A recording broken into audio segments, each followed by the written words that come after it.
A loan to the general fund.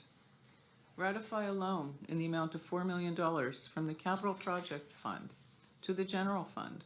The general fund will repay the Capital Projects Fund the principal and interest at the rate of 4.25% annum.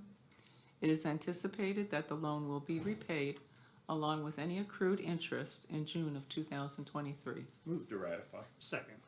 Mr. Honor? Yes. Mr. Lukasevich? Yes. Mr. Notstein? Yes. Actmina.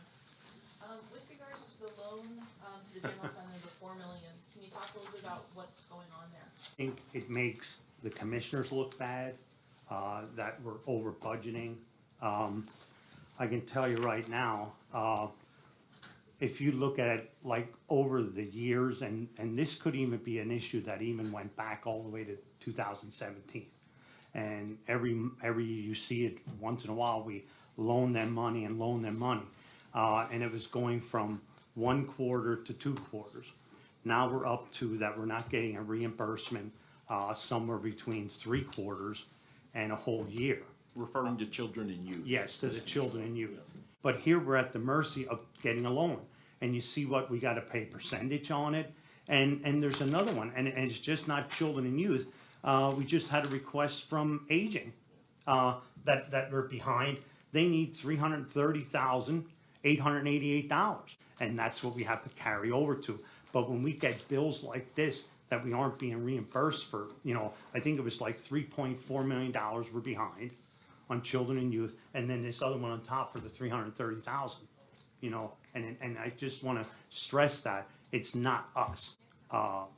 It's over this reimbursement, and That's all the more reason we need to maintain a good fund balance at the beginning of the year or at the end of the year to these unforeseen things. Now, this has been going on for how many years that we're this far down, but it's imperative that we look at the fund balance, maintain a good, healthy balance. It's the first time in over 20 years that we really had to take a loan out like this. Previously, we used to have to take out a TANF loan or tax anticipation note at one time. We used to get that through the banks. At least with this fund, it's under the capital fund. We'll be basically paying ourselves back at that interest rate, but it's still the idea. If you don't have a balanced budget, this is what happens as well. And it's, I think that.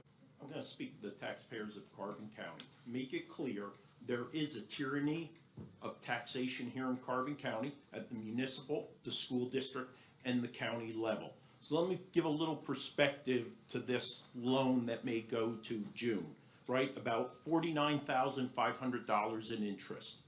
Do you know what a $250,000 tax increase would cost the county taxpayers, right?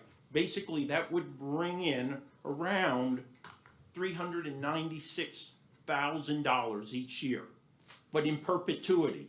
So what would the county residents, the 14,325 seniors, the 9,138 citizens at below the poverty level, what would they prefer?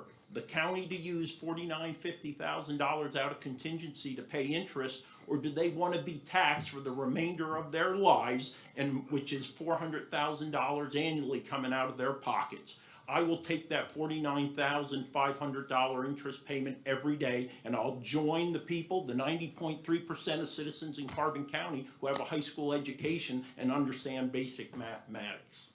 So I have to say on the issue of revenue and taxing more than is necessary the residents of Carbon County. And I think like the situation that we're in here, we're covering, to me, for the state's responsibility. And I just can't see taxing our taxpayers for that. Like I said, they have to devise a different system for our funding to get to us. They give us mandates all the time, but they should send the money with the mandates. This is a state-approved budget. This isn't something that someone hasn't approved. These funds were approved by the state, right? You approve the budget, you give the money, and they're not doing that. Yeah. So basically, they're holding that money hostage, essentially. The bureaucrats, the technocrats, right, who are probably still working from home instead of being in their office, ensuring that these are reconciled and the bills are paid. And it's costing us and the county taxpayers $49,500 in interest, you know? And that's if it gets here. By June, right? But the tax revenues start coming in. So, you know, we're very confident based on historical data.